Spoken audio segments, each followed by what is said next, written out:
نحن نقص عليك نبأهم بالحق إنهم فتية آمنوا بربهم وزدناهم هدى وربطنا على قلوبهم إذ قاموا فقالوا ربنا رب السماوات والأرض لن ندعو من دونه إلها لقد قلنا إذا شططا. Bismillah. Assalamualaikum warahmatullahi wabarakatuh.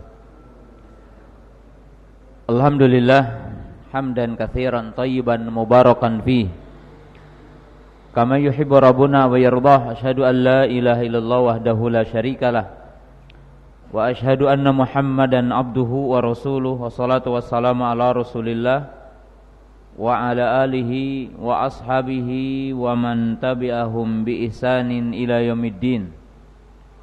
Ya ayyuhalladzina amanu taqullaha haqqa tuqatih wa la tamutunna illa wa antum muslimun. Para penuntut ilmu yang dirahmati Allah Subhanahu wa taala, alhamdulillah pada kesempatan malam yang berbahagia ini dengan izin dan kudrat dari Allah Subhanahu wa taala kita dapat berjumpa kembali dalam kajian pekanan kita tentang Sahih Bukhari.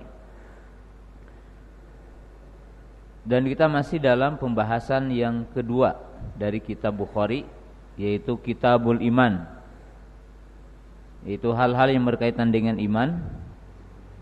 Kita masuk ke bab yang ke-10, hadis nomor 17 insyaallah.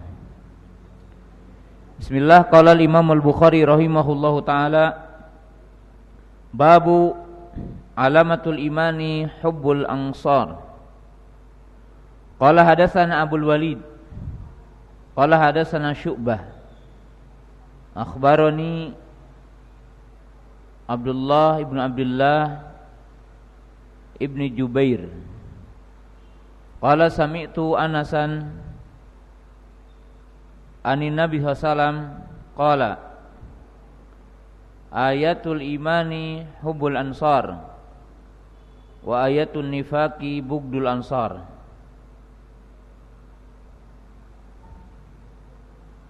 Bab yang ke-10 yang berkaitan dengan penjelasan tentang iman.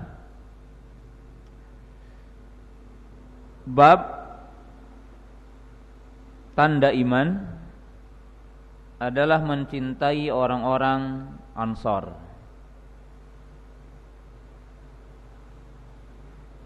Di antara ciri iman,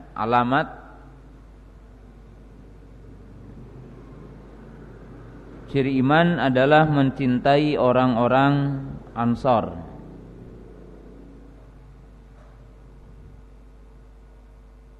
Kita tahu dalam sejarah Islam atau dalam akidah Islam, kita memahami bahwa para sahabat Nabi sallallahu alaihi wasallam terbagi kepada dua kelompok.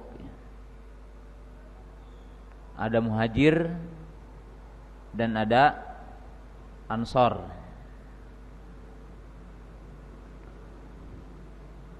Orang-orang muhajir adalah sahabat-sahabat Nabi SAW yang berada di Mekah, yang mereka ikut berhijrah dengan Nabi sallallahu alaihi wasallam.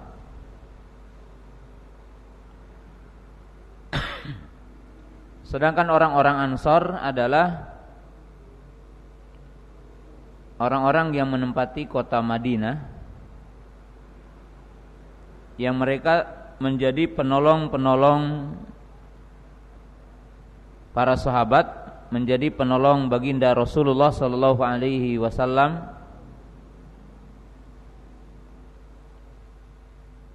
ketika Nabi sallallahu alaihi wasallam dengan para sahabat ridwanullahi taala berhijrah ke Madinah. Ya, itu muhajir dan ansar. Dan penamaan muhajir dan ansor adalah ismu syar'i, penamaan syar'i.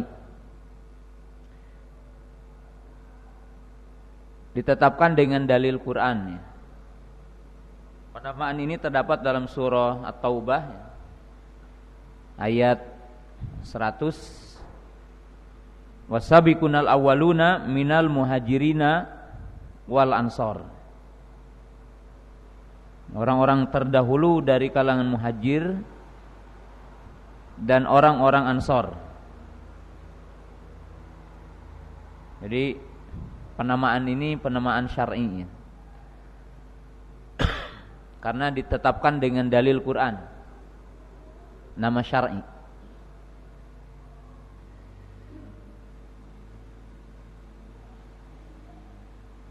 Orang-orang ansor itu orang-orang ansor ini terkumpul dari dua kabilah besar di Madinah, yaitu Aus dan Khazraj. Itu dikenalnya. Jadi dari dua kabilah besar di Madinah. Dan mereka dinamai dengan Ansor karena mereka betul-betul humul ladina nasaru dinallah wa nasaru rasulahu wa nasaru sahabah.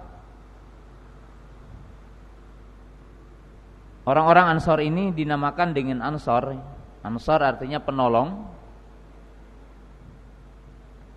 karena memang mereka menjadi penolong agama Allah, penolong Rasul sallallahu alaihi wasallam, dan penolong para sahabat ridwanullahi ta'ala alaihim.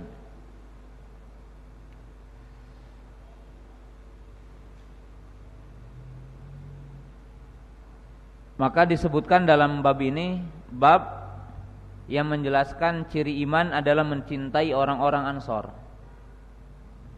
dan ciri munafik adalah membenci mereka.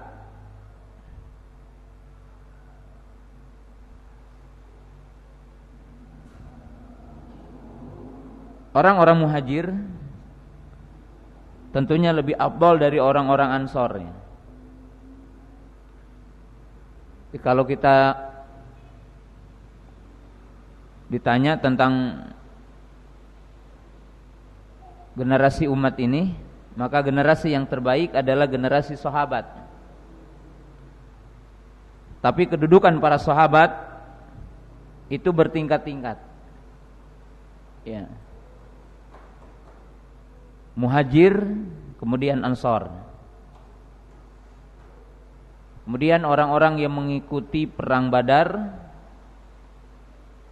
lebih mulia dari orang-orang yang mengikuti perang Uhud. Jadi orang yang menyaksikan perang Badar dan ikut dalam perang Badar lebih utama ketimbang yang lainnya. Kemudian yang masuk Islam sebelum perdamaian Hudaybiyah ataupun sebelum Futuh Mekah lebih afdal ketimbang yang masuk Islam setelah kejadian Futuh Mekah. Maka para sahabat pun bertingkat-tingkat dari sisi keutamaan. Al-asyaratu al-mubasysyiruna bil jannah masalan, seperti 10 orang yang dijanjikan sebagai penghuni surga, maka itu lebih mulia ketimbang yang lainnya. Nah, berkaitan dengan kewajiban mencintai orang-orang Ansor, secara otomatis mencintai orang-orang Muhajir, itu telah dijelaskan oleh Allah Ta'ala dalam surah Al-Hasyr. Itu pada ayat yang ke-10 ya. Pada ayat yang ke-10, setelah Allah Ta'ala menyebutkan dua kelompok manusia, yaitu Muhajir pada ayat yang ke-8 dan Ansar pada ayat yang ke-9. Nah, pada ayat yang ke-8-nya Allah berfirman, lil fuqara'il muhajirin alladzina ukhriju min diyarihim wa amwalihim yabtaguna fadlan minallahi wa ridwana wa yansuruna Allah wa rasulahu ulaika humus shadiqun. Orang-orang yang fakir dari kalangan muhajir yang mereka terusir dari tempat-tempat mereka, artinya dari tempat tinggal mereka dan harta-harta mereka, di mana orang-orang muhajir itu meninggalkan tempat tinggal, meninggalkan istri, meninggalkan harta mereka, artinya perniagaan, peternakan mereka, perkebunan mereka. Yabtaguna fadlam minallahi wa ridwana. Mereka mengharapkan karunia dari Allah dan keridhaan. Mereka menolong Allah dan mereka menolong Rasulnya. Maka mereka itulah orang-orang yang benar imannya. Ya. Kemudian setelahnya yaitu Ansar. Walladzina tabawwa'ud dara wal imana min qablihim. Dan orang-orang yang telah menempati ad-dar, maksudnya di sini adalah Madinah Munawwarah, wal iman, dan mereka beriman min qablihim sebelumnya, yuhibbuna man hajara ilaihim, mereka mencintai orang-orang yang hijrah kepada mereka. Ya. Wala yajiduna fi sudurihim hajatan mimma utu, dan mereka memberikan bantuan bukan sebagai timbalan atau imbalan. Tidak terdapat dalam hati-hati mereka rasa butuh terhadap apa yang mereka berikan. Wa yu'thiruna ala anfusihim, dan mereka lebih mendahulukan orang-orang Ansor dari diri mereka. Ini yang dinamakan dengan itsar.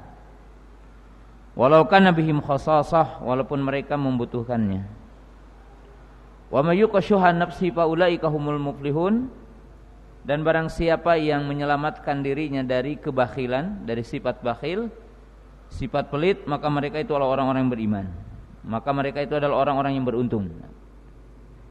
Nah, ini ayat berkaitan dengan orang-orang Ansar.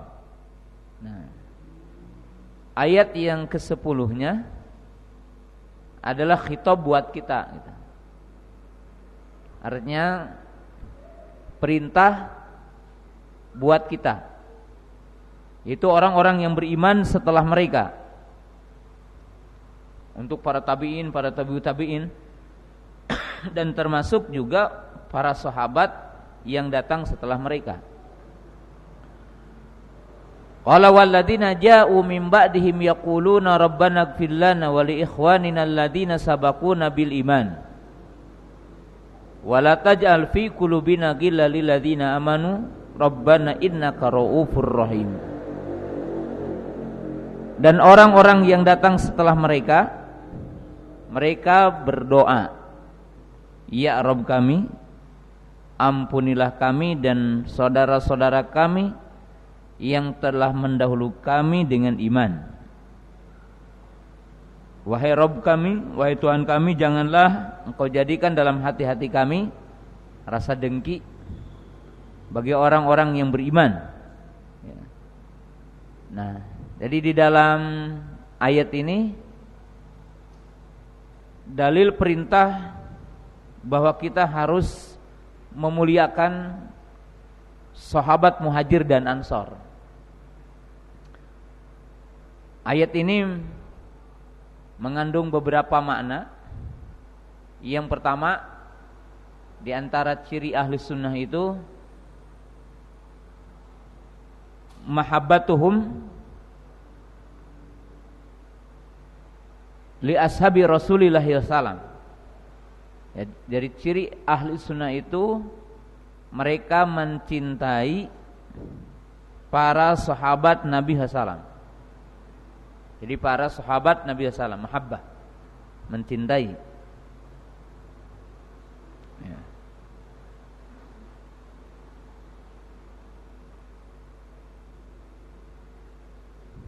Yang kedua, salamatu qulubihim wa lisanihim.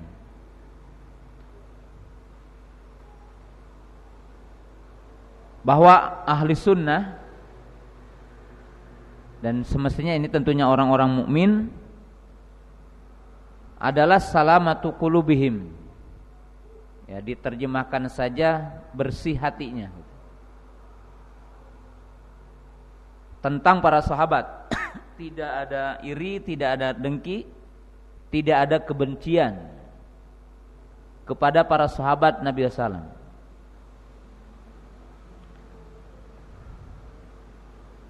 Kemudian wasalamatu lisanihim, dan selamat lisannya, artinya ada musubbihim, tidak mencela para sahabat,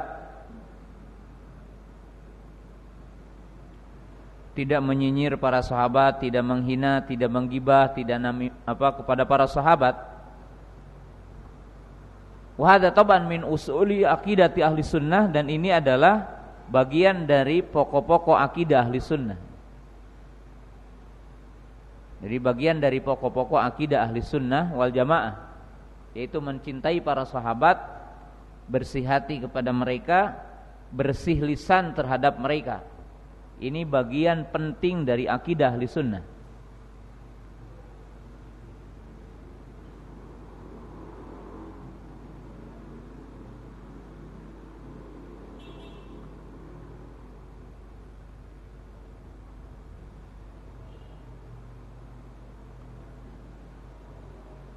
Sehingga datangnya dua firqah yang menyimpang dalam masalah ini,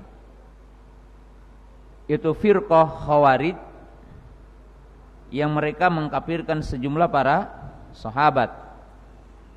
Kemudian datangnya firqah Rafidhah, yaitu firqah Syiah Rafidhah yang mereka mengkafirkan para sahabat, mencela, mencaci. Maka Imam Malik rahimahullahu ta'ala berkata, termasuk dalam mengomentari ayat ini, surah Al-Hasyr dari ayat 7 atau ayat 6, ayat 7, bahwa orang-orang Rafidhah tidak berhak untuk mendapatkan fai, ya. Jadi kalau dalam peperangan Islam ada fai, maka mereka tidak berhak mendapatkan fai, karena tidak termasuk dari bagian.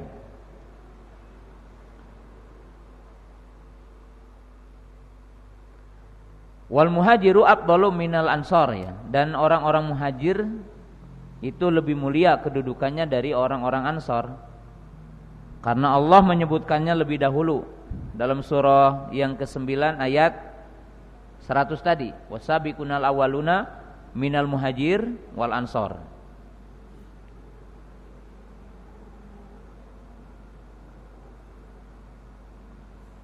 Dan orang-orang muhajir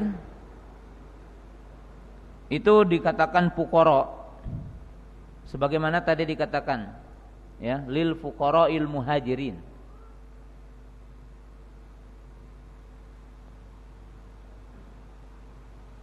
Ghalibnya mereka adalah fakir. Tapi orang-orang muhajir dan fuqara'ul muhajirin itu termasuk manusia yang pertama mendapatkan haud Nabi sallallahu alaihi wasallam nanti di arasatil qiyamah, dan termasuk juga kelompok manusia yang pertama akan mendapatkan kain. Jadi akan mendapatkan kain nanti yaumul qiyamah, ketika manusia dikumpulkan dalam keadaan telanjang, hufatan uratan gurla. Dan mereka juga adalah orang yang pertama atau kelompok manusia yang pertama masuk surga, tentunya setelah Nabi SAW, ya. Dan ini keutamaan orang-orang muhajir, orang-orang muhajir. Dan orang-orang muhajir ini umumnya fuqara, ya. Orang-orang fakir, dan disebutkan dalam hadis yang sahih tentang sifat-sifat orang-orang muhajir yang menyebabkan mereka itu menjadi kelompok manusia yang pertama mendapatkan telaga Nabi SAW. Jadi mereka menjadi orang-orang yang pertama mendapatkan telaganya Nabi SAW. Ya, kita tahu telaga Nabi SAW itu luasnya sejauh perjalanan 1 bulan, lebarnya sejauh perjalanan 1 bulan, airnya lebih putih dari susu dan lebih manis dari madu, dan gayung-gayungnya seperti bintang-bintang di langit. Dari sisi banyaknya dan dari sisi gemerlapannya. Artinya gelas-gelasnya, cerek-cereknya memang gemerlapan, ya. Dan itu disediakan bagi orang-orang yang mengikuti Nabi sallallahu alaihi wasallam. Siapa yang meminumnya tidak akan haus selamanya. Kemudian kita lihat di sini tentang mereka, ya. Awaluna siwrudan alaihi fuqaraul muhajirin.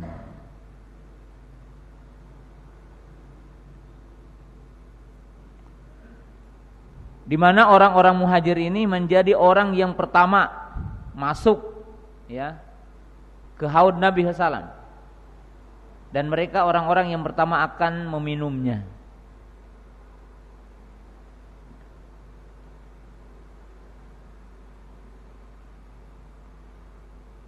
Kemudian Nabi SAW menyebutkan sifat orang-orang muhajir itu seperti apa. Yang pertama kata Nabi SAW,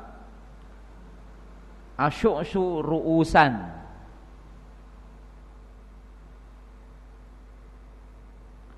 bahwa digambarkan, ya, rambut-rambutnya lusuh, penuh dengan debu, karena memang melakukan perjalanan jihad gitu.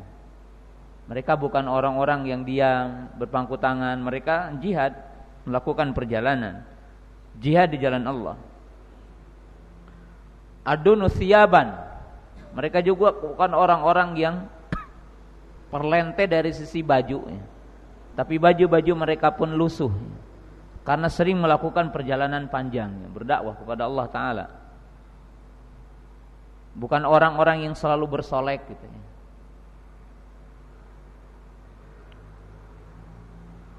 Wala yankihuna muna'ammat, mereka pun tidak menikah dengan orang-orang kaya gitu. Jadi bukan dengan wanita-wanita kaya.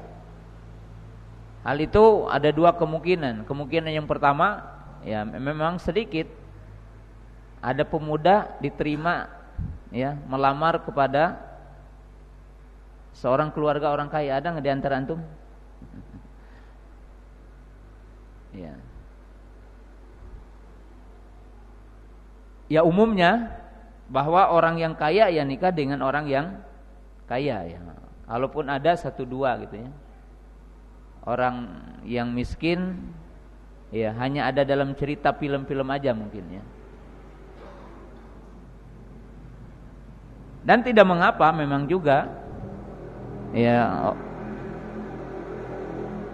orang yang tidak punya ditolak, gitu. Ada ceritanya juga. Ketika ada seorang wanita dilamar sekaligus oleh 3 orang dan belum menentukan pilihan. Kalau si wanita udah menentukan pilihan dan menerima lamaran, memang tidak boleh kita melamar lagi. Tapi dalam kisah hadis itu bahwa si wanita itu dilamar oleh 3 orang dan belum menentukan pilihannya. Maka wanita itu datanglah kepada Nabi SAW meminta pertimbangan. Tapi ternyata Nabi SAW menganjurkan untuk ditolak semuanya. Jadi ketiga-tiganya ditolak. Salah satunya adalah Abu Sufyan. Kenapa katanya? Miskin, solukun la malalahu. Miskin, tidak punya harta. Yang kedua, orang yang cemetinya, yang tongkatnya tidak pernah dia tidak pernah menanggalkan cemetinya. Artinya dhorob, orangnya suka mukul gitu. Orangnya kasar gitu. Yang ketiga digambarkan adalah unta yang kurus yang ada di padang pasir. Orangnya pelit. Maka Nabi SAW melarang nikah dengan ketiga orang itu. Jadi kalau antum belum usaha lalu melamar ditolak, ya ada ceritanya.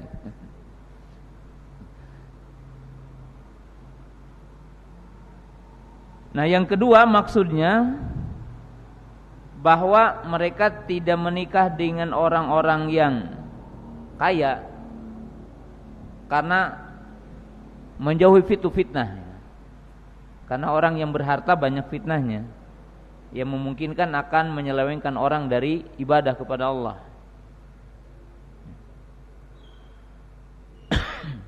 Kemudian apa? Wala tubtahu lahum sudadu, katanya. Mereka tidak mendatangi pintu-pintu kekuasaan dan pintu-pintu orang yang punya kedudukan. Ya. Ini pun ada dua kemungkinan. Ada dua makna. Makna yang pertama, ya mana mungkin juga orang yang miskin akan dapat jabatan dan diperhatikan oleh orang-orang yang punya jabatan. Umumnya seperti itu, hatta hari ini gitu. Yang kedua, karena kekuasaan itu fitnahnya besar. Makanya Nabi SAW mengatakan, ya, innakum satakhrisuna 'alal imarah wa satakunu nadamah yaumal qiyamah. Di mana Nabi SAW mengatakan kalian di akhir zaman akan benar-benar rakus, berlomba-lomba untuk kekuasaan. Tapi nanti kalian akan benar-benar menyesal, katanya. Karena orang yang mendapatkan kekuasaan lalu dia tidak melakukan dengan apa yang semestinya, dia akan celaka gitu. Sehingga diungkapkan dalam ungkapan yang lain, al-wilayah awaluha malama wa awsatuha nadama wa akhiruha adab. Kekuasaan awalnya celaan, pertengahannya adalah penyesalan, dan akhirnya azab. Artinya nanti yaumul qiyamah orang yang mendapatkan kekuasaan dan mendapatkan jabatan tapi dia tidak melakukan dengan apa yang semestinya, dia akan berhadapan dengan azab nanti yaumul qiyamah. Ya. Nah, orang-orang muhajir itu kelompok manusia yang sangat agung, yang mereka pantas mendapatkan kedudukan yang tinggi di sisi Allah Ta'ala. Kemudian setelahnya adalah orang-orang Ansar. Nah, orang-orang Ansar telah disebutkan dalam surah Al-Hasyr tadi, wa yu'thiruna ala anfusihim. Jadi mereka bukan sekedar menolong, tapi pertolongan mereka memiliki sifat yang lain. Karena kata para ulama, manusia menolong ada dalam 3 tingkatan. Jadi orang menolong ada dalam 3 tingkatan. Ya. Yang pertama, menolong seukuran kebutuhan orang yang meminta pertolongan. Jadi orang memberikan pertolongan, memberikan kebaikan kepada orang lain seukuran kebutuhannya.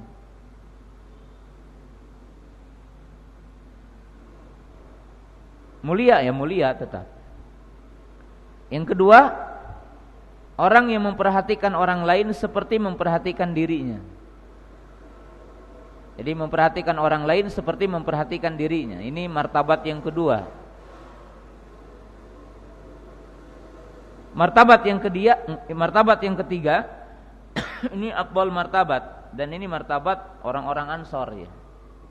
Yaitu memperhatikan orang lain melebihi perhatian kepada dirinya. Itsar tentang dunia. Hanya saja itsar tentang tentang ibadah tidak boleh gitu. Seperti sudah dijelaskan sebelumnya, orang tidak mengatakan ya silahkan Bapak di depan atau Anda di depan, terus kita ke belakang untuk sholat, itu enggak ya. Dalam jihad, dalam amal soleh, dalam sholat berjamaah, shaf, kita mesti berlomba ya.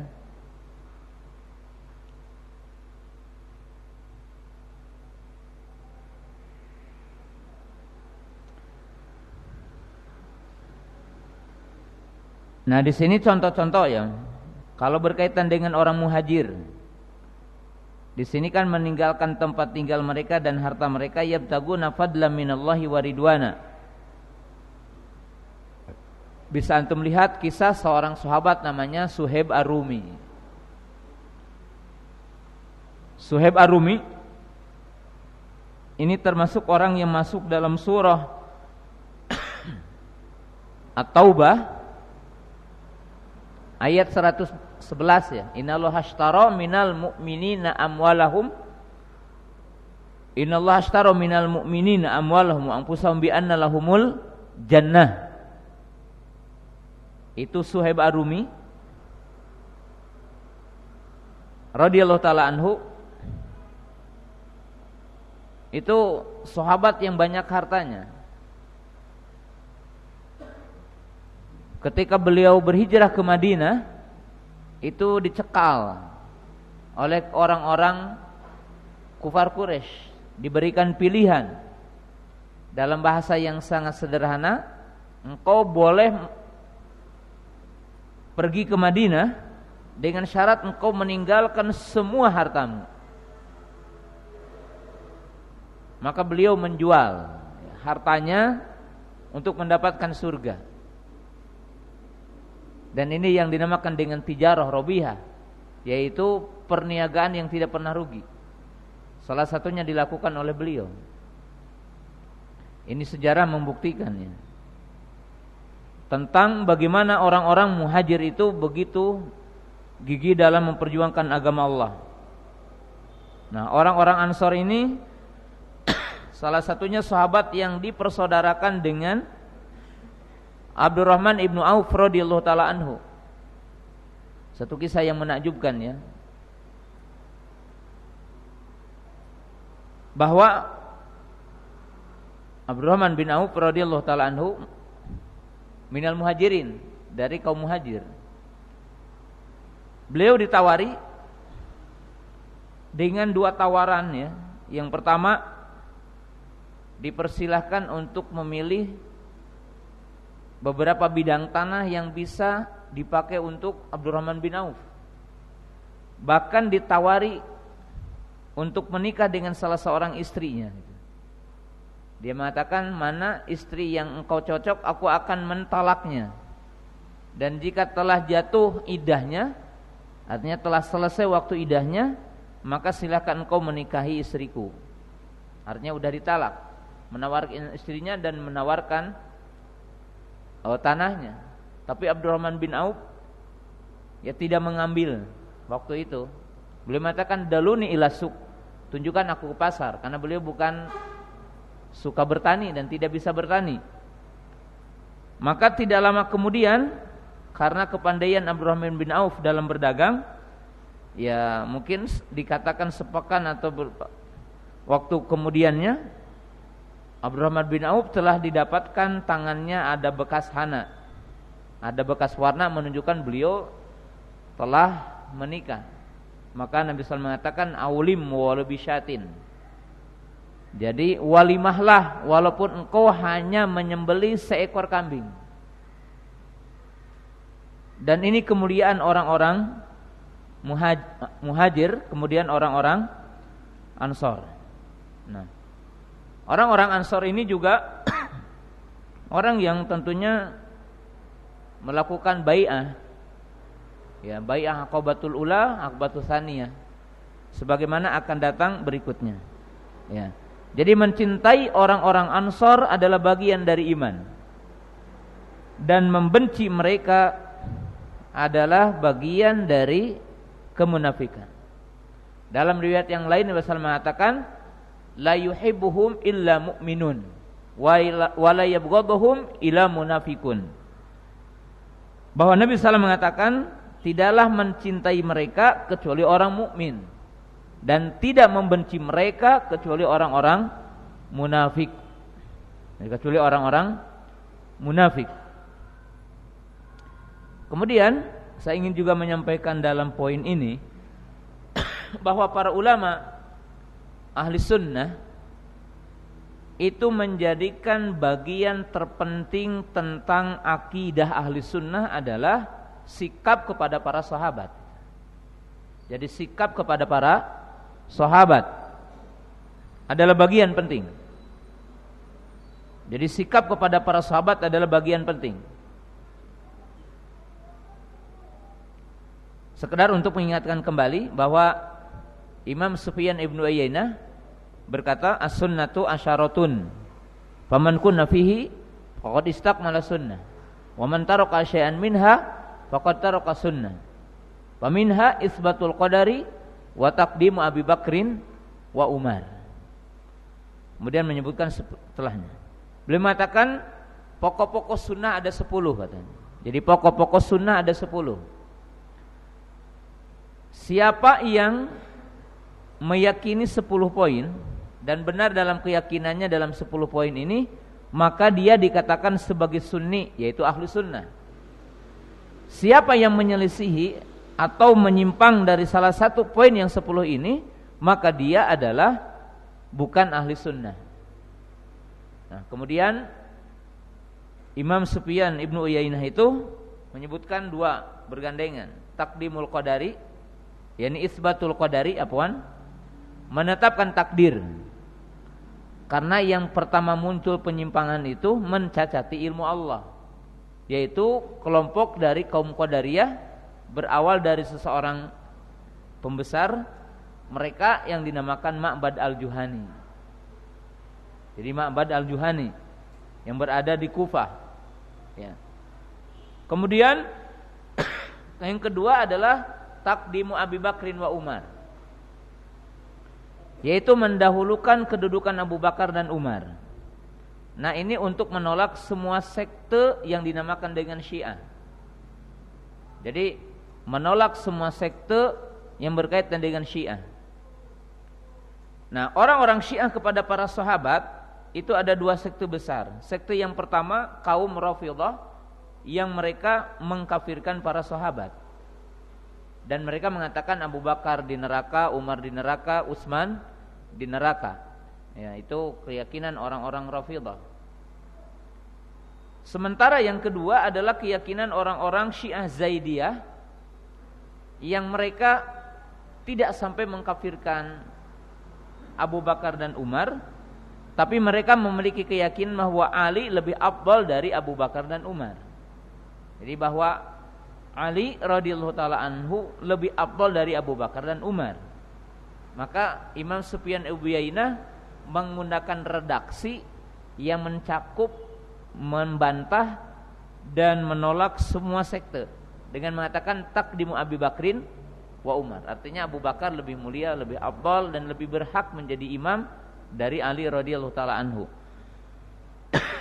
dari Ali radhiyallahu taala anhu. Jadi bagian terpenting dari akidah ahli sunnah adalah tentang keyakinan tentang para sahabat ridwanullahi taala alaihim, ya. Kemudian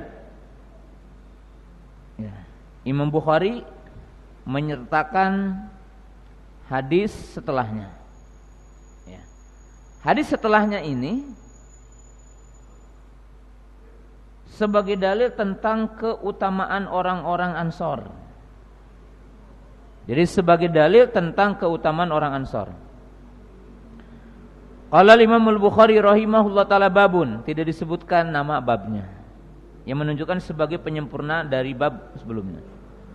Qala hadatsana Abul Yaman Al-Hakam ibnu Nafi.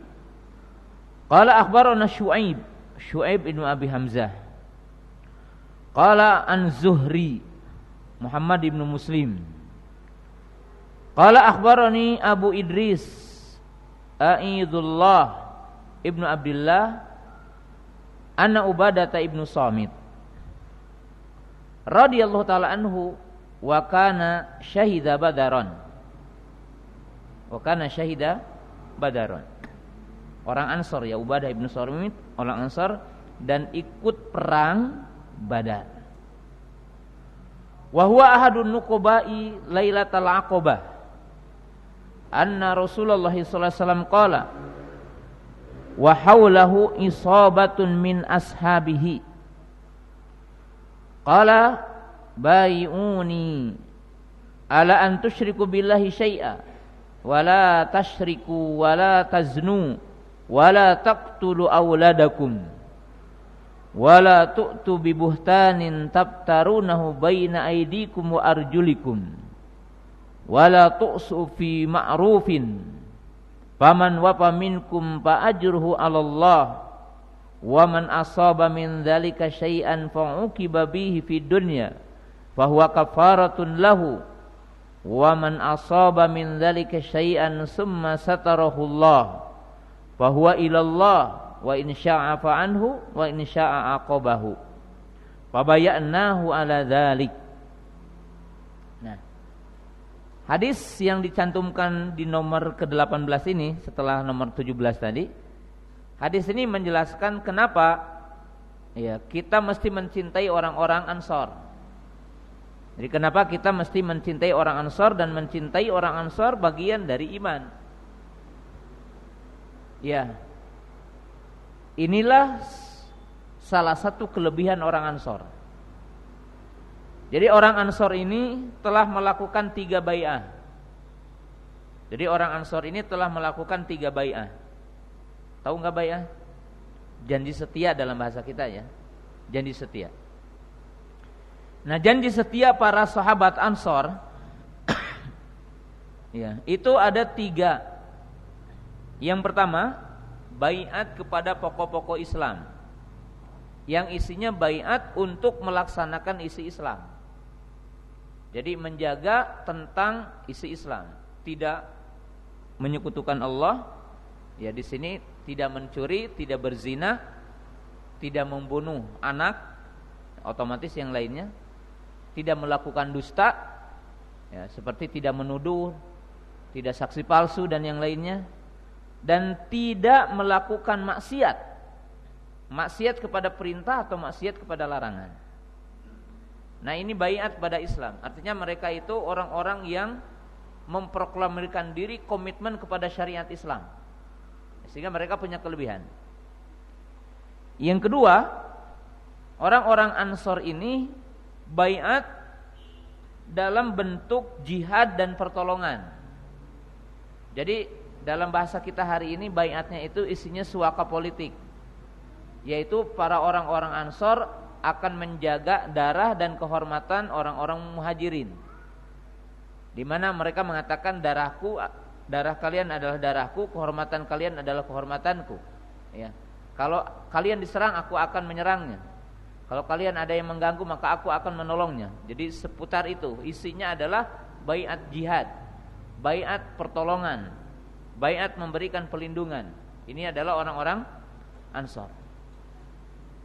Kemudian yang ketiga adalah baiat secara khusus, yaitu baiat jihad, yaitu berkaitan dengan baiatur ridwan, yaitu baiat yang terjadi dalam kisah perdamaian Hudaybiyah, sulh Hudaybiyah, di mana para sahabat itu berbaiat di bawah pohon itu ya, yang dengan itu turun surah khusus ya, surah khusus tentang keutamaan orang-orang yang berbaiat, yaitu baiatu ridwan ya. Nah, para penuntut ilmu yang dirahmati Allah Ta'ala, nah orang-orang Ansor itu punya keutamaan.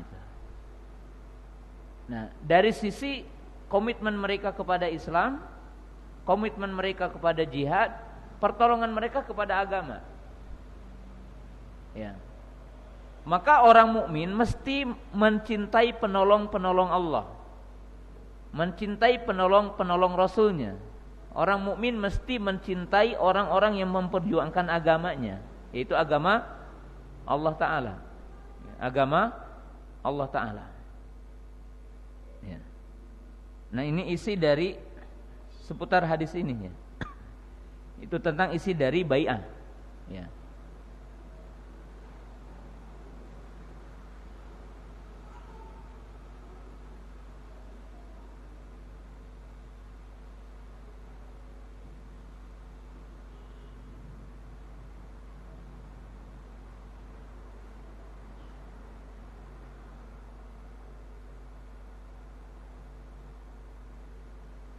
Isi baiat yang disebutkan di sini ada beberapa poin. Ya. Yang pertama di sini tidak menyekutukan Allah. Jadi di sini Nabi SAW yang meminta mereka untuk berbaiat. Nabi SAW mengatakan, "Bayuni, silakan kalian berbaiat kepadaku." Apa saja?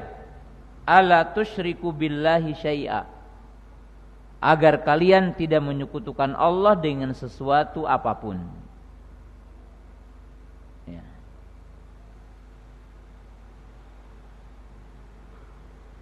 Wala tasyriku, dan tidak mencuri.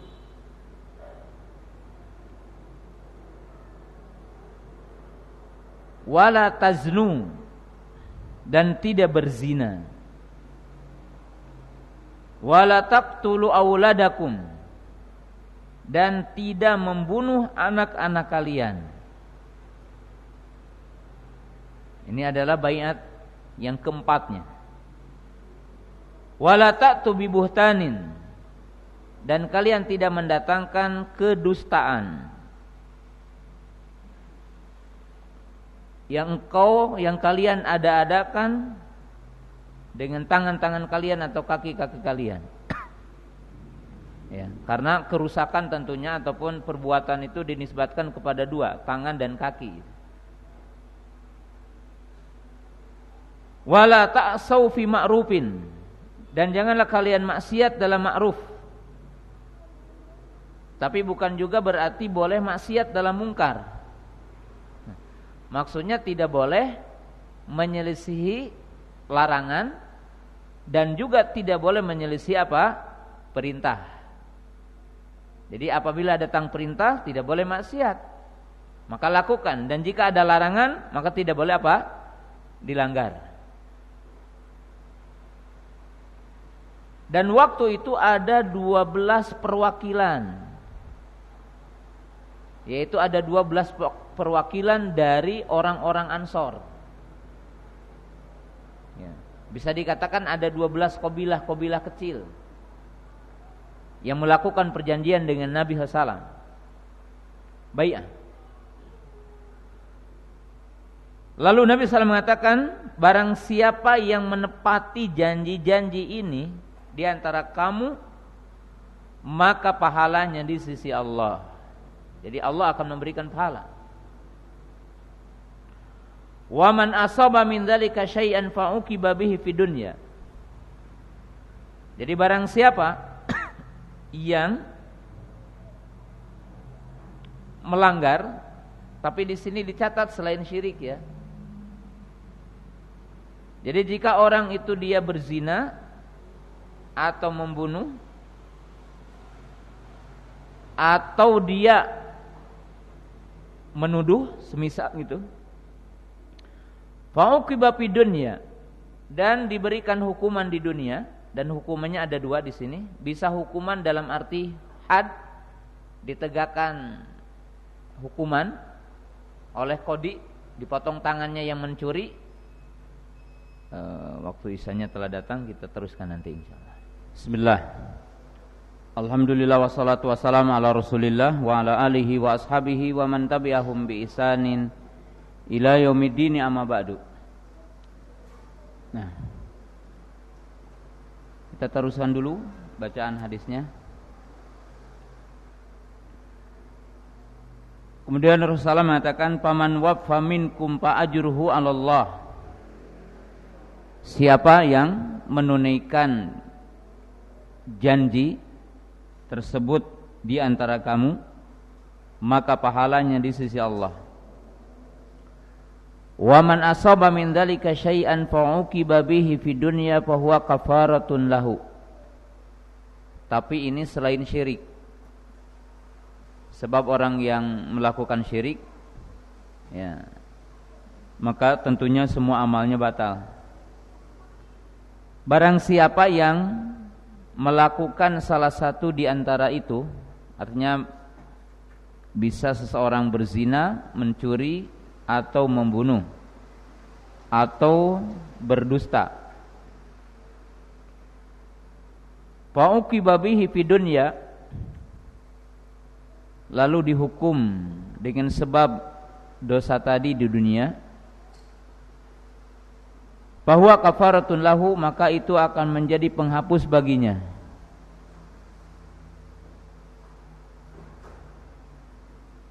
Wa man asaba min dzalika syai'an tsumma satarahullah. Siapa artinya yang melakukan salah satu di antara hal tersebut lalu tidak terungkap karena ditutup oleh Allah Ta'ala, ya, tidak diketahui dia berzina, dia tidak diketahui mencuri dan seterusnya, bahwa ilallah, maka itu berkaitan dengan hak Allah. Insya'a fa'anhu, jika Allah mengendaki akan mengampuninya. Wa insya'a qabahu, dan jika Allah mengendakinya, maka Allah akan menyiksanya. Fabaya'nahu ala dzalik, maka kami pun berbai'ah kepada itu semua. Artinya berbai'ah kepada Nabi sallam. Nah, kita ambil pelajaran dari hadis ini, tapi diambil potongannya di sini. Sebelum berkaitan dengan kisah bai'ah dan orang-orang Ansor.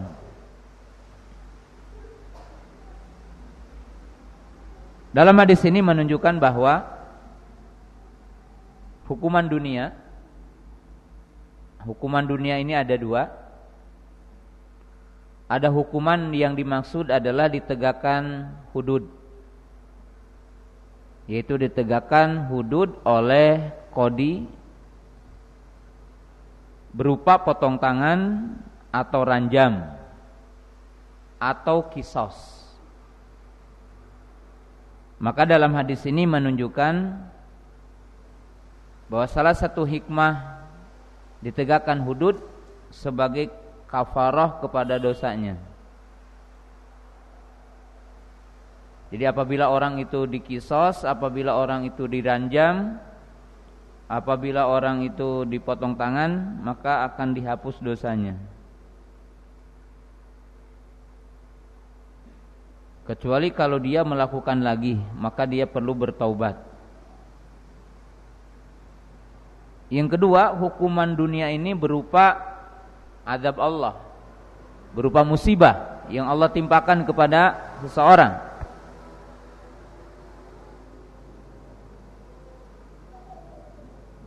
Maka uqubatud dunya, artinya hukuman dunia dalam bentuk musibah Allah yang ditimpakan kepada hambanya, juga bisa menghapus dosa.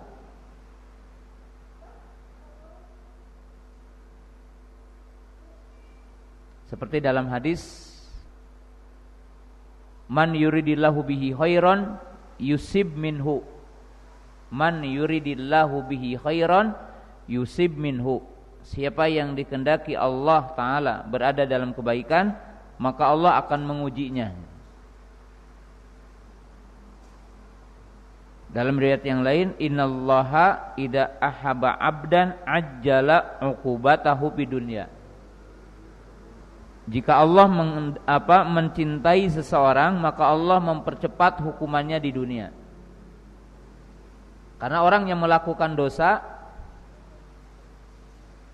ada yang ditangguhkan ukubahnya nanti yaumul qiyamah, artinya siksanya nanti yaumul qiyamah. Ada yang dipercepat hukumannya di dunia sehingga ia tidak mendapatkan ukubah nanti yaumul qiyamah.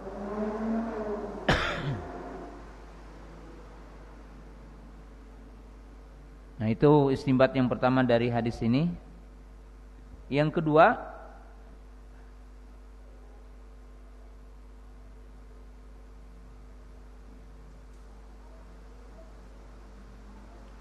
bahwa hukum asal bagi pelaku maksiat itu dirahasiakan maksiatnya. Jadi dirahasiakan maksiatnya. Dan ini ada dari dua sisi. Sisi yang pertama, bahwa hendaklah kita juga tidak menyebar aib orang gitu ya. Orang yang melakukan aib, melakukan maksiat tidak diopombarkan kecuali dalam rangka penegakan amar ma'ruf nahi mungkar demi untuk menutup madarat-madarat. Yang kedua, perhatikan di sini kaidah penting bahwa orang yang pernah melakukan maksiat lalu dia bertaubat,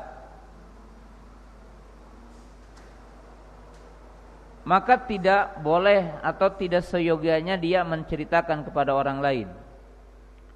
Umpamanya saya dulu pernah berzina gitu. Kalau tidak ada yang tahu, tutup.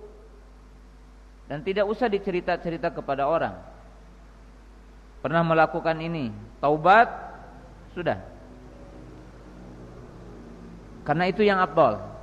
Di sisi lain juga akan menjaga muruah dia. Jadi kalau orang itu pernah melakukan maksiat terus dicerita-cerita kepada orang, itu akan jadi rendah martabatnya di hadapan orang lain.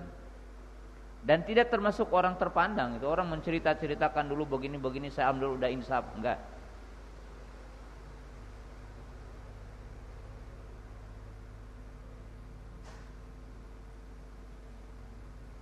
Seyogianya dia menyembunyikan.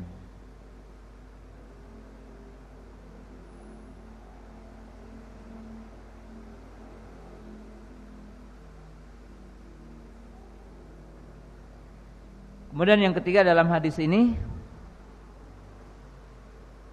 bahwa selain dosa syirik atau yang dinamakan selain dosa kufur, maka semuanya tahta masyiatillah. Dosa besar ataupun dosa kecil yang bukan syirik itu tahta masyiatillah, itu berada di bawah kehendak Allah Ta'ala.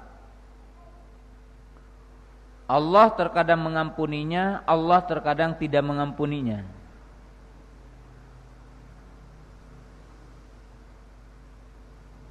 Maka dalam akidah ahli sunnah tidak boleh menjazm pelaku maksiat sebagai ahli neraka.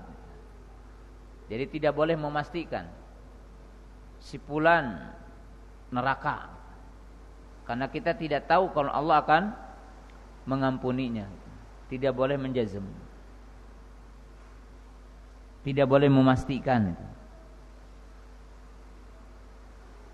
Nah, ini istimbat lain dari hadis-hadis ini, dalam arti bukan pokok bahasan berkaitan dengan masalah sifat orang Ansornya.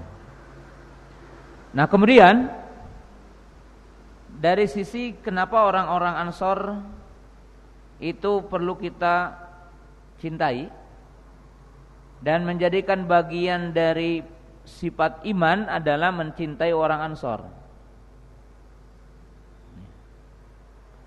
Nah, orang Ansor ini tentunya adalah orang-orang yang terdahulu dalam Islam. Dan tentunya terdahulu dari dua sisi. Terdahulu dari sisi masuknya, terdahulu dari sisi melaksanakannya gitu. Jadi terdahulu dari sisi masuk Islamnya, dan terdahulu juga dari sisi melaksanakan pokok-pokok Islam. Dan orang-orang Ansor ini otomatis dengan dengan muhajir itu telah melakukan 3 kali bai'ah besar dengan Nabi Sallam. Bai'ah yang pertama yang dikenal dengan Bai'atul Aqabatul Ula. Ini isi bai'ahnya itu bai'ah kepada Islam, yaitu yang tadi disebutkan. yaitu untuk melaksanakan pokok-pokok syariat Islam, dinul Islam, yaitu mengikhlaskan ibadah kepada Allah, bertauhid, tidak syirik, menjaga syariat-syariat Allah Ta'ala, yaitu baiat kepada Islam. Dan yang berbaiat tadi jumlahnya sekitar 12 orang, merupakan perwakilan dari orang-orang Ansor.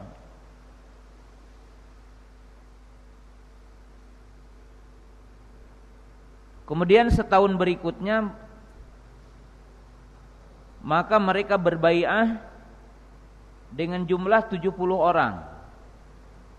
Artinya jumlahnya 70 orang. Nah, nas baiatnya sebagai berikut. Jadi redaksi baiatnya berbeda dengan baiat pertama. Ya. Baiatnya sebagai berikut, bahwa Nabi SAW berkata untuk mereka, dan diwakili dengan 70 orang,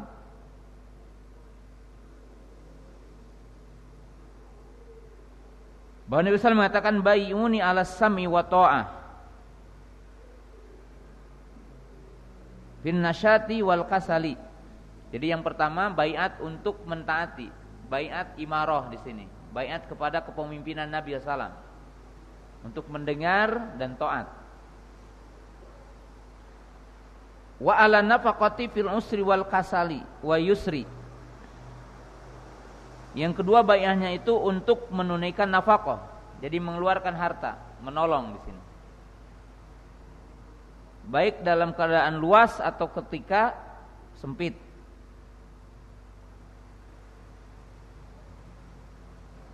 Wa alal amru bil ma'rufi wa nahyi 'anil munkar. Yang ketiga isi baiatnya itu menegakkan amar ma'ruf nahi munkar. Wa an yaqulaha la yubali fillahi laumata laim. Kemudian agar selalu mengatakan kalimat hak walaupun banyak yang mencacinya gitu kan. Jadi ini bai'ah jihad.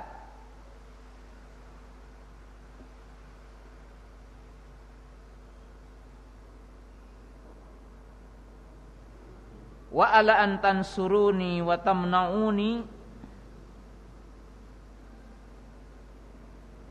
idza qudimtu alaikum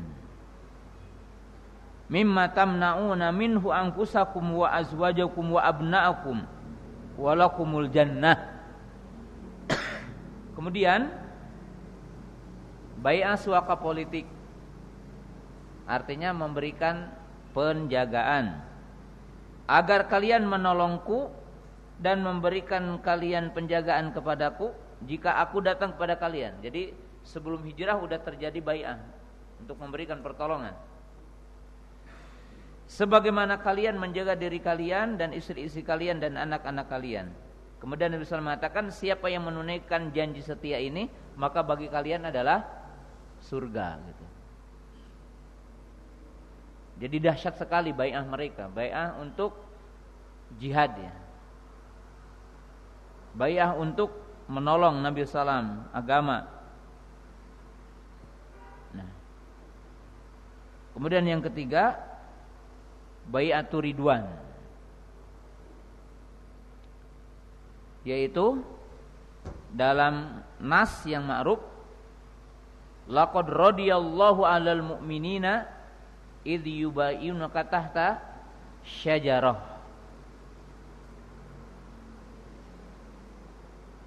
Dan ini awal dari Futuh Mekah ya.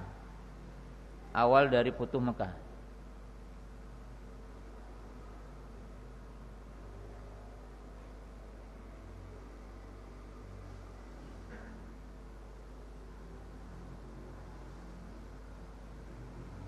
Nah, dari apa yang mereka lakukan dari berupa bai'ah, yang bai'ahnya ini adalah mencakup 3 poin, bai'ah kepada Islam,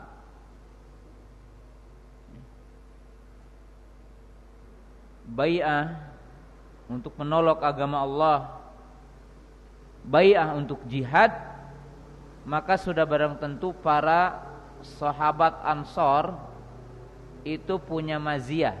Maziyah itu kelebihan yang sangat agung.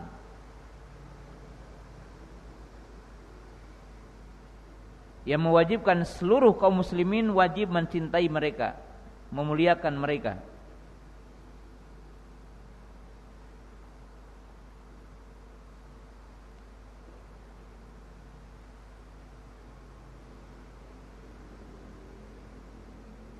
Bahkan diungkapkan dalam banyak nas ya tentang Muhajir dan Ansor ini, karena umumnya mereka ikut perang Badar, ikut Bai'atur Ridwan.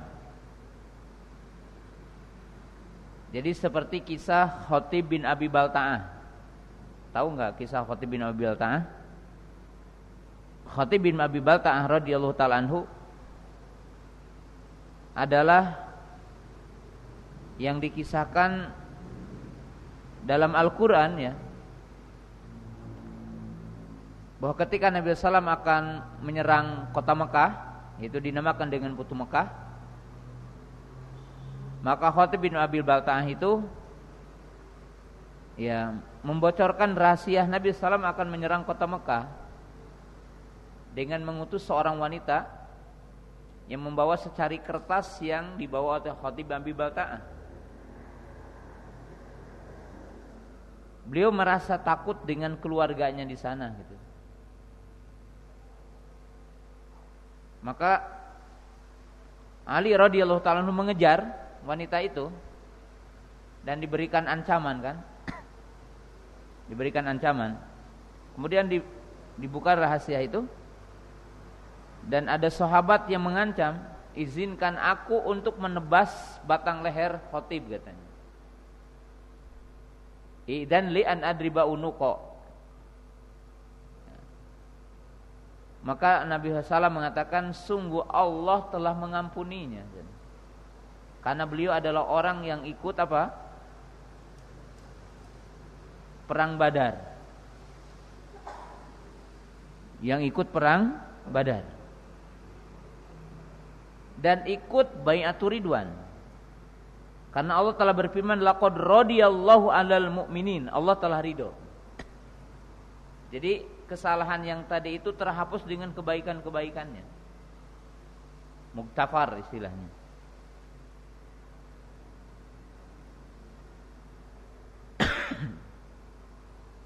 Bahkan tidak didapatkan generasi manapun dalam sepanjang kehidupan dunia sampai hari ini, ya, dari seluruh perjalanan hidup manusia yang melebihi kehidupan para sahabat ridwanullahi ta'ala alaihim, yaitu Muhajir dan Ansar. Dari mereka bagaimana menolong agama ini, memperjuangkan agama ini, menolong Rasulnya, dan bagaimana mereka berjihad, ya. Sampai mungkin kisah-kisah yang sangat menakjubkan, ya. Bagaimana Muhammad Al-Fatih, bagaimana tentara Umar radhiyallahu taala anhu, ya, bisa mengalahkan pasukan yang sangat kuat, ya. Ya. Kita lihat bagaimana keberanian-keberanian mereka gitu ya. Dalam sepanjang sejarah itu tidak ada bandingan-bandingan bagi untuk kehidupan apa? Kehidupan mereka, kemuliaan-kemuliaan mereka, ya. Maka para ulama ahli sunnah seperti Imam Nasai, Imam Malik, Imam Ahmad dan ulama yang lainnya, at-ta'nu fis sahabah ta'nun fillah wa ta'nun fir rasul wa ta'nun fi dinillah.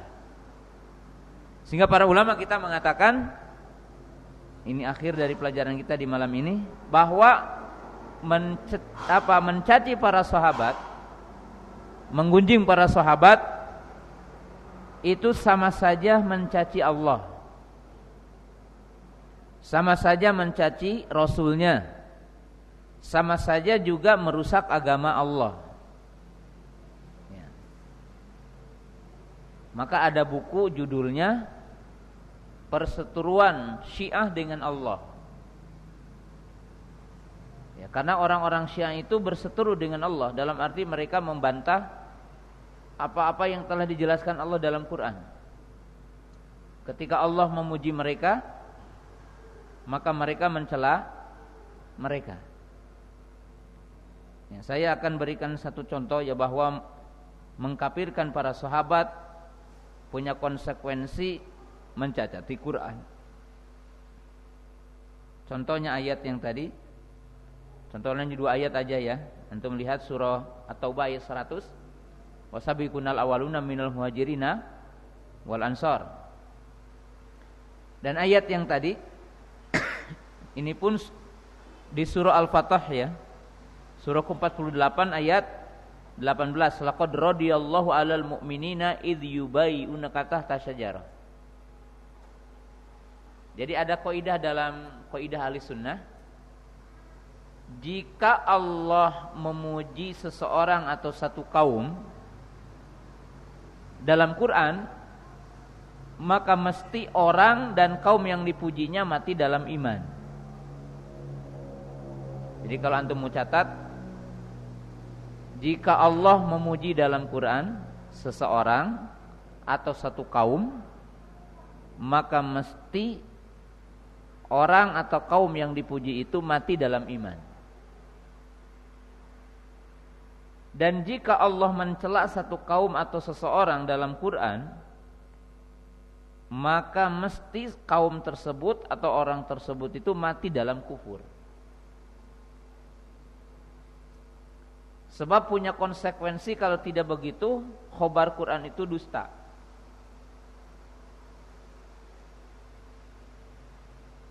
Jadi ketika Allah mengatakan sungguh Allah telah ridho kepada orang-orang beriman yang berbaiat kepadamu di bawah pohon. Fa'alima ma fi qulubihim, Allah tahu apa yang ada dalam hati mereka. Fa'anzalas sakinata 'alaihim, maka Allah menurunkan ketenangan kepada hati mereka. Wa athabuhum fathan qariba, dan Allah memberikan pahala kepada mereka dengan kemenangan. Jadi di sini jelas ya bahwa menang kan setelah itu, dan khobar Quran itu hak gitu kan. Berita Quran itu benar. Jadi kalau para sahabat itu kafir dan Allah telah memberikan pujian kepada mereka, maka Quran ini dusta gitu kan. Ketika Allah berfirman tabat yada abi lahabi watab, maka Abu Lahab mati dalam keadaan apa? Kafir gitu. Mati dalam keadaan kafir. Dan tidak mungkin Allah Ta'ala memberitakan Abu Lahab diadab, disiksa, lalu Abu Lahab masuk Islam, kan tidak mungkin. Tidak mungkin. Ya, itu kaidah yang sangat agung ya. Maka dengan itu mencacati sahabat adalah mencacati Allah, mencacati Quran, mencacati Rasulnya, dan mencacati Islam. Nah, perinciannya kita akan datang di babnya. Nah, itu kandungan dari 2 hadis ini, dan kewajiban kita mengagungkan para sahabat, di antaranya adalah orang-orang Ansor. Nah, sekarang kita buka pertanyaan. Silahkan yang mau bertanya.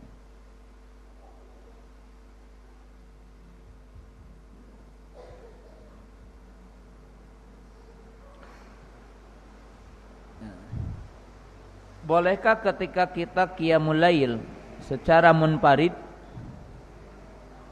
membaca Al-Fatihah dengan suara agak dikeraskan suaranya, dengan tujuan agar lebih menghayati? Tidak mengapa kita salat ya, maghrib, isya, subuh, walaupun sendiri dijaharkan, dan salat malam dijaharkan dengan syarat ya, ketika kita sendiri, dalam arti kalau ditakdirkan di masjid orang pada masuk masjid dan pada qiyamul lail sendiri-sendiri, maka tentunya tidak mengganggu temannya.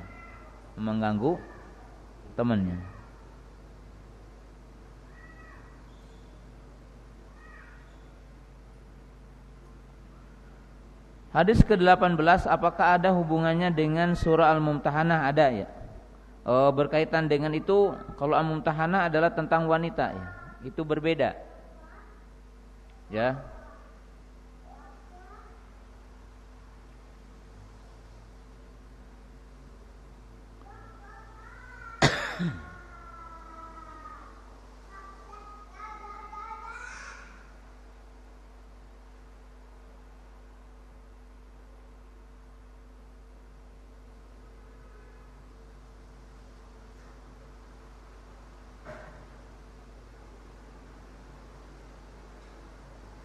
Ya.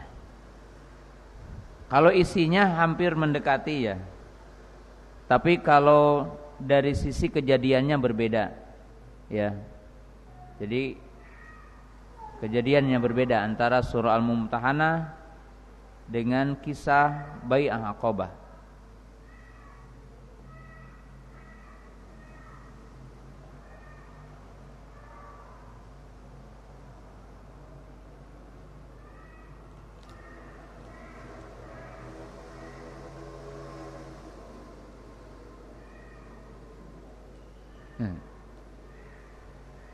Masih ada pertanyaan unik ya. Apa perbedaan Salafi Roja dengan Salafi Yaman?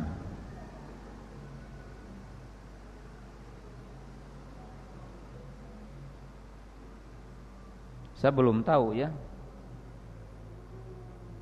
Enggak ada dalam literatur soalnya. Enggak ada dalam penelitian ilmiah gitu ya. Ada Salafi Roja, ada Salafi Yamani ya. Enggak ada, wallahu alam, saya enggak pernah tahu soalnya. Ada Salafi Roja, ada Salafi Yamani.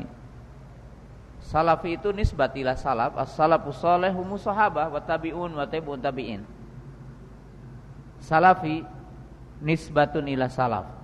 Salafi itu nisbat kepada salaf.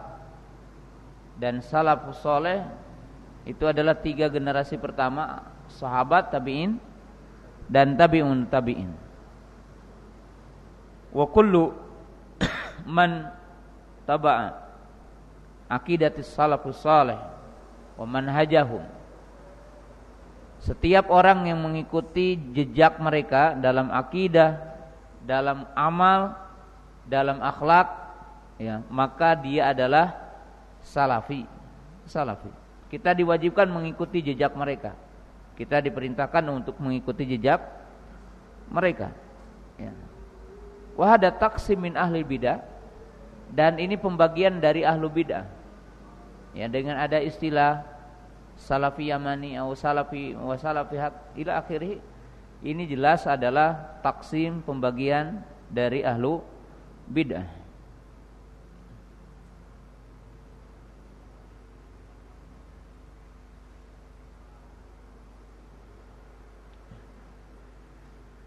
Al-amru tsani ahli sunnah la yuhadiru ahla sunnah wa la yatakallamu ala ahli sunnah wa inama yansahu ba'dhum bi ba'd. Ahli sunnah tidak mentahdir ahli sunnah, tapi ahli sunnah adalah saling menasihati satu dengan yang lainnya. Walaysa ahadun minna maksum, dan tidak ada seorang pun di antara kita yang maksum. Al-maksum innama huwa Rasulullah. Yang maksum adalah hanyalah Rasulullah sallallahu alaihi wasallam. Wa ahli sunnah wa salafiyun la yata'asabuna ala ahad wa la yata'asabuna ala syai'in ma, wa innama yata'asabuna bi kitabillah wa bi sunnati Rasulillah sallallahu alaihi wasallam. Salafi ataupun ahli sunnah, dia tidak ta'assub kepada seseorang dan tidak ta'assub kepada syekh fulan wala fulan. Ahli sunnah atau salafi hanyalah ta'assub dengan Quran atau sunnah. Ya ta'assabuna bil haq. Mereka berta'assub dengan hak, kebenaran. Salafi ataupun ahli sunnah itu bukan seperti multi level. Alladzi yajri ma'a fulan wa ma usad fulan hadza salafi. Alladzi yajri ma'a fulan wa fulan laysa bisalafi. Hadza rajulun la ya'rif haqiqata ini manhaj ahli sunnah wal jamaah. Wa hadza rajul qad yakun yuhibbu ri'asa wa yuhibbu manazil. Ya. Ahli sunnah tidak seperti multi level. Dalam arti kalau berjalan dengan ini salafi sejati, kalau dengan ini adalah bukan salafi sejati. Ya. Orang yang seperti itu, itulah yang dinamakan dengan istilah hizbi terselubung ya. Dan dia intisab kepada dirinya sendiri atau intisab al-yaum maujud, di sini ada dan di Bandung juga mungkin ada. Dan ini adalah orang-orang yang memecah belah.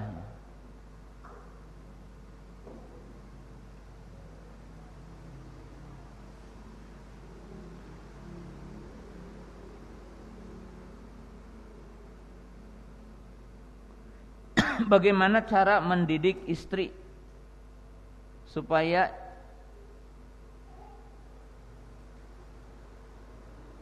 ikut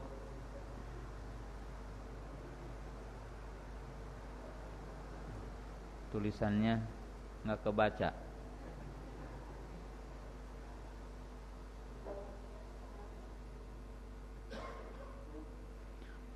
Apwan, sedikit menyambung merapihkan jenggot dengan cara menyamakan panjangnya di atas satu genggam yang kemungkinan memotong sedikit, apakah tetap tidak dibolehkan?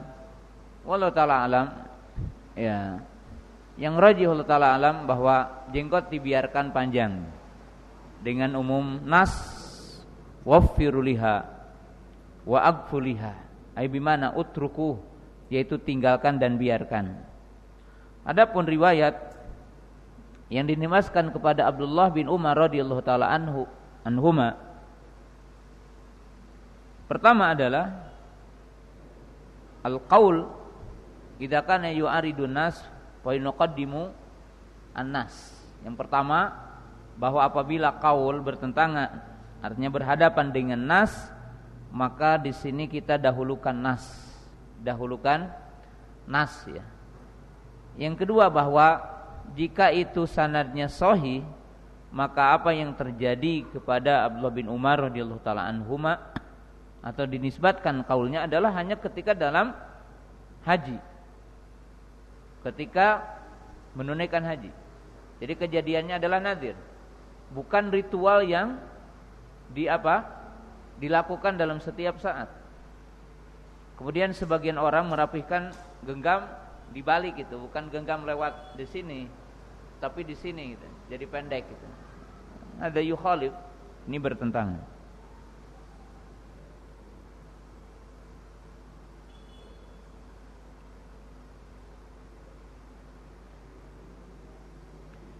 Di daerah sekitar Danau Toba mayoritasnya penduduknya Nasrani.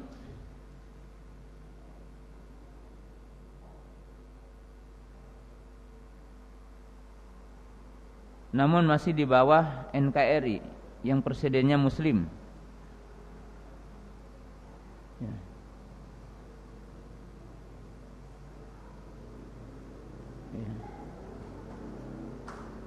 Ya tetap Indonesianya hukumnya hukum umumnya, bukan daerahnya. Hukumnya adalah daerahnya. Artinya hukumnya negaranya, bukan daerahnya. Apabila ada komunitas hanya orang kafir saja, ya, maka tidak bisa dikatakan bahwa tempat itu adalah negara kafir.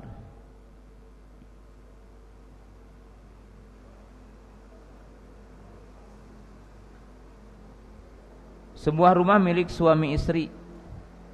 Istri sebelumnya pernah menikah lalu cerai. Istrinya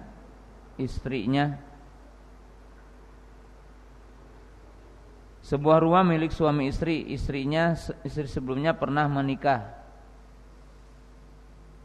Istri sebelumnya pernah menikah lalu cerai. Sebelum dengan suami sekarang. Dari pernikahan yang sebelumnya dikarunia satu anak.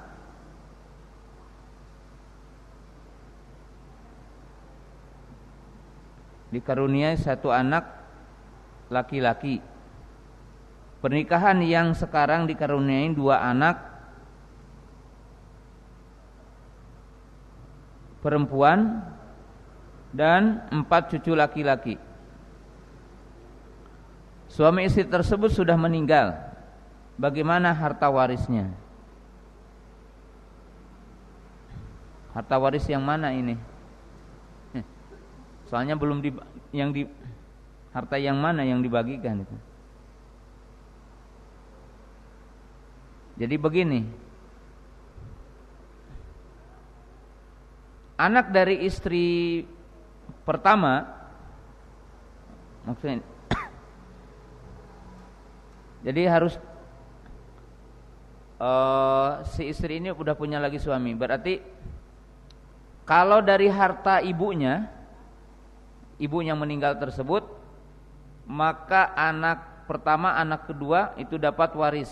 Artinya anak dari suami kedua dapat waris, anak dari suami pertama dapat waris. Tapi kalau harta bapaknya yang meninggal ini, maka yang mendapat waris hanya anak yang dari istri. Artinya anaknya dia saja. Adapun dari yang dibawa dari istri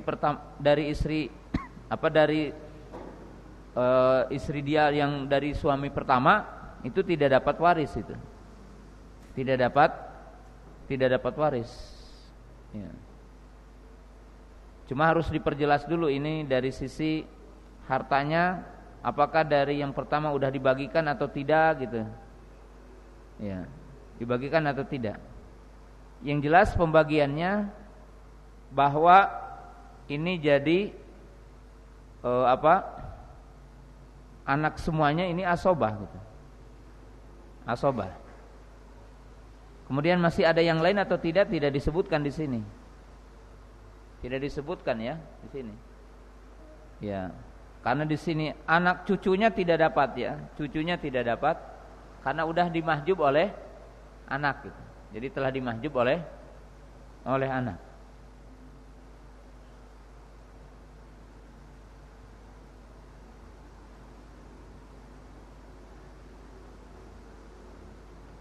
Izin bertanya, saya seorang pegawai kantor.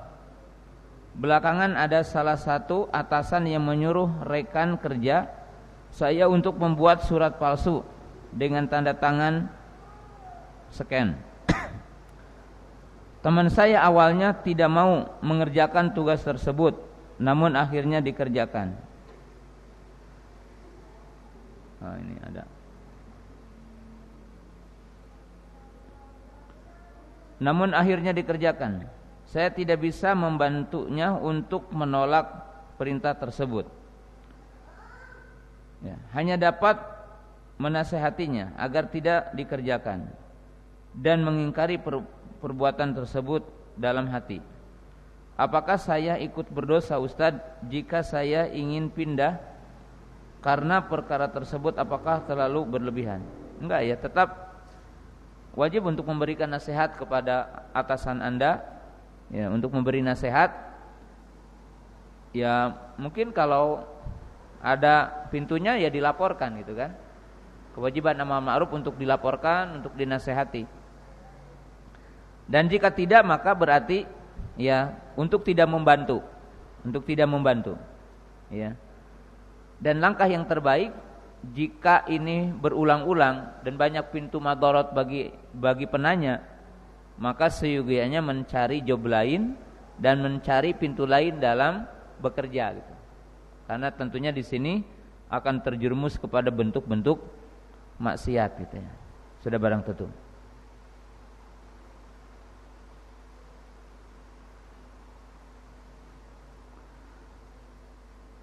Pernah mendengar hadisnya bahwa wanita dilarang memakai pakaian berwarna putih karena pakaian warna putih pakaian Nabi SAW dan kaum laki-laki.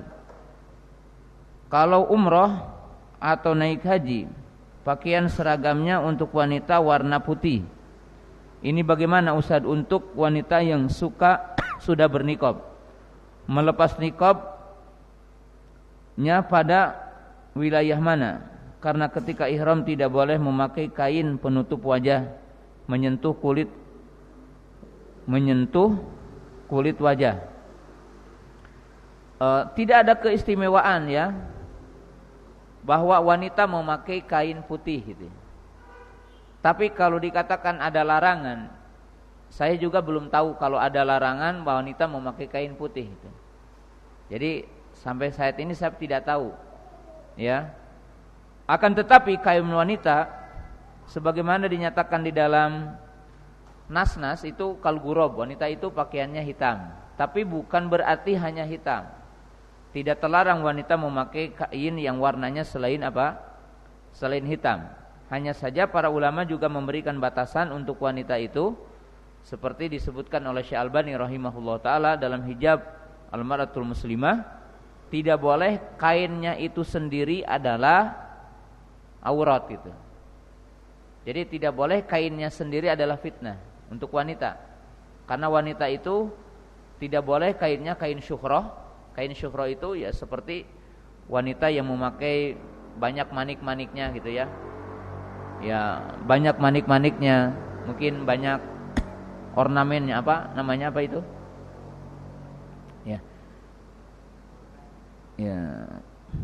Ya, seperti memakai apa? Ya. Mungkin pakai apa itu namanya? Seperti menggunakan sekarang apa namanya? Ya, pernak-perniknya dengan warna emas, warna sebagainya gitu ya. Kemudian Syekh Albani rahimahullah taala juga mengatakan tidak boleh kainnya sendiri fitnah gitu. Moronyoy lah bahasa Sundanya gitu. Sampai laki-laki itu dari kejauhan udah melihat, ya, makhluk apa ini gitu ya. Iya kan wanita kalau pakai ya kayak bincarung gitu. Tahu nggak bincarung? Ya, burung gitu, burung. Sampai gitu. Jadi menjagalah. Ya, biru dongker coklat gitu ya. Hatta berbunga, tapi bukan berbunga yang apa? Yang mencolok sekali gitu kan. Karena tidak boleh mengundang fitnah laki-laki dari sisi pakaiannya gitu. Apalagi dari sisi lekuknya. Walaupun tentunya hari ini bahwa kadang-kadang wanita yang jilbabnya jilbab gaul itu lebih seronok ketimbang yang tidak memakai jilbab ya. Bisa dibuktikan itu ya mungkin di mal-mal di mana-mana ya, wanita yang memakai jilbab, bukan pakai jilbab maksudnya apa? Wanita yang memakai kain gitu, seperti menutup pakaiannya, badannya, tapi dari sisi seksinya gitu, maaf ya disebutkan, itu terkadang lebih berbahaya ketimbang orang yang tidak memakai kain itu. Dan memang diisyaratkan dalam hadis apa? Kasiyatun ariyat, akan muncul wanita-wanita yang mengenakan pakaian tapi kasiat. Dan kasiat itu maknanya dua. Yang pertama transparan, tipis-tipis itu ya kainnya. Yang kedua membentuk lekuk gitu. Ya, membentuk lekuk. Adapun berkaitan dengan wanita sedang ihram, maka dilarang dua perkara. Yang pertama menutup muka dengan niqab. Niqab ya. Yang kedua tidak boleh memakai qafazain, yaitu apa? Sarung tangan. Nah, niqab atau yang dinamakan dengan istilah kita cadar, itu adalah kain yang dipasang dari kanan ke kiri atau ke kiri ke kanan. Ya, yang terpisah gitu. Nah, bagaimana wanita yang sedang ihram agar jika ada laki-laki lain bisa diulurkan, maka memakai jilbab, yaitu kerudung yang diulurkan dari sini ke depan itu. Jadi bukan dipasang dari sini. Sehingga kalau ini diulurkan, dan itu tidak mengapa. Tidak mengapa. Karena Aisyah radhiyallahu ta'ala anha ataupun para sahabiah ketika datang laki-laki maka mengulurkan kainnya. Jadi kerudung yang dipasang dengan baju gitu. Kalau niqab kan dipasang dipakai tali atau dipakai apa? Apa namanya itu? Untuk perekat itu apa namanya? Tempelan itu. Ya. Ya, itu tidak boleh. Tidak boleh. Adapun ini pertanyaan teman-teman berkaitan dengan kegiatan di kampus ya. Dan mungkin kajian-kajian di situ campur gitu antara mungkin beberapa ini. Saya lihat di sini tergantung maslahat madharatnya. Ya, artinya maslahatnya besar atau tidak gitu. Jadi berkaitan dengan antum mungkin di kampus ada kajian-kajian yang dikelola oleh banyak pihak gitu. Seperti apakah antum? Nah, saya kira di sini bahwa antum sebagai orang-orang yang paham tentang metode dakwah, ya, artinya kalau di situ antum bisa memperkecil banyak keburukan dan bisa mengarahkan teman-teman untuk lebih punya kajian, kemudian kajian-kajiannya adalah bisa menjurus kepada yang lurus, itu bisa mengantisipasi mungkin pemahaman-pemahaman menyimpang, pemahaman-pemahaman Syiah, maka tidak mengapa antum bergabung dengan yang lain untuk menciptakan kebaikan. Ciptakan kebaikan. Ya. Agar juga tidak muncul isu-isu seperti hari ini, 41 masjid terindikasi radikalisme gitu kan. Walaupun yang menelitinya juga tidak tahu apa itu radikalisme, sehingga menjadi konflik yang berkepanjangan hari ini. Dan memang banyak penelitian di Indonesia ini penelitian abal-abal gitu ya. Penelitian abal-abal. Dia juga tidak tahu Ya, saya radikalisme dalam arti kalau saya ditanya, Pak Ustadz apa hukumnya riba? Ya haram. Radik ini namanya. Apa hukumnya memilih pemimpin yang non muslim? Katakan saya haram. Radik itu. Nah kalau saya ditanya di mimbar seperti ini, masjid apa nih? Al-Mukarramah, ini Al-Mukarramah radikal gitu. Kenapa? Intoleran. Nah, apa seperti ini juga perlu penjelasan ya, radik seperti apa. Apalagi yang lucunya itu kan penelitiannya cuma 4 kali khutbah diteliti, ya khutbah. Apalagi di detik yang kelima katanya masih alhamdulillah kok bicara radik gitu kan. Nah, ini subhanallah ya Indonesia ya, banyak hal yang aneh gitu ya, memang hal yang aneh gitu. Jadi tidak mengapa kita juga perlu ya. Antum mahasiswa tadi pagi itu ada mahasiswa yang ingin meneliti pesantren, terus radikalisme. Saya katakan antum salah kok, penelitian radikalisme ke pesantren. Saya tersinggung nih. Pesantren itu mengajarkan kelembutan. Ya, kali-kali dong antum radikalisme itu datang ke gereja, ya.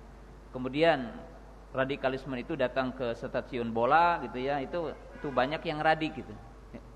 Kan kemarin juga ada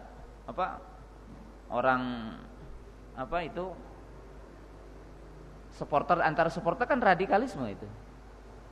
Kalau terjadi kok ke masjid, kok radikalisme ke masjid gitu ya. Apalagi ke pesantren, aneh gitu ya. Aneh sekali itu ya. Aneh sekali. Dan itu dari perguruan tinggi Islam lagi.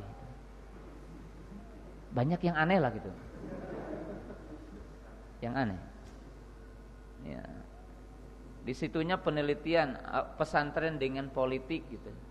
Oke, yang ditanyakan apa? Yang ditanyakan tentang perdagangan di pesantren. Saya heran. Ini kamu ini apa nih? Kamu ini ya. Judul permintaannya penelitian ya, dia jurusan politik ya, sospol, sosial politik itunya. Judulnya apa? Pesantren dengan politik gitu. Tapi yang ditanya itu perdagangan di pesantren. Saya bingung, ini kamu pakai judulnya ini kesini nanya itu gitu. Saya juga heran ya, heran itu. Jadi pokoknya banyak yang aneh aja gitulah, nggak tahu ya. Entah sampai kapan ya banyak yang aneh di Indonesia ini. Ya, sampai di sini. Ya, subhanakallahumma bihamdika asyhadu an la ilaha illa anta astaghfiruka wa atubu ilaik. Assalamualaikum warahmatullahi wabarakatuh.